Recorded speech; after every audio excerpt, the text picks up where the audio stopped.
अस्सलाम वालेकुम। मेरा नाम है आलिफ महमूद। मैं बांग्लादेश से हूँ। बांग्लादेश कुमिल्ला से। मैं बांग्लादेश से मक्का मदीना जा रहा हूँ पैदल।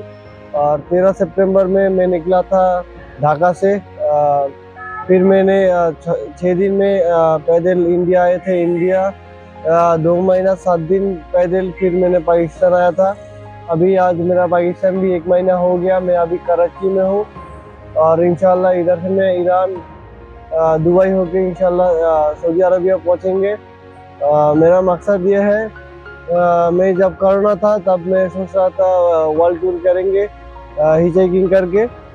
बाद में जब कोरोना खत्म हुआ मैं सोच रहा था मेरा कंट्री मेरे को पहला घूमना चाहिए। तो फिर मैंने साइकिल से मेरा पूरा देश घूमा था। तो 2 बार घूमा था। तो दूसरी बार जब घूम रहा था मेरा कंट्री तब मेरे को लग रहा था मैं जो मुस्लिम हूँ इसलिए मैं चाहता हूँ मेरा पहला सफर वर्ल्ड टूर का मक्का मदीना हो। और जब घूम रहा था साइकिल से तब लग रहा था आ, जब सफर मतलब जितना स्लो हो उतना अल्लाह का दुनिया सृष्टि इतना सामने से देख सकता हूँ। सामने से बहुत लोगों से मिल सकता हूँ।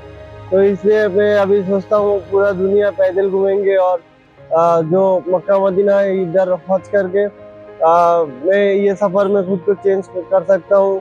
ऐसा सोच के मैं सोच रहा था फिर मैं पूरा दुनिया को कोई मैसेज देंगे। फिर 6 दिन बाद में बांग्लादेश से पैदल जब इंडिया आया था तब मेरा पहला कंट्री था इंडिया बांग्लादेश के बाहर। तो इंडिया से बहुत लोग बहुत प्यार कर रहा था।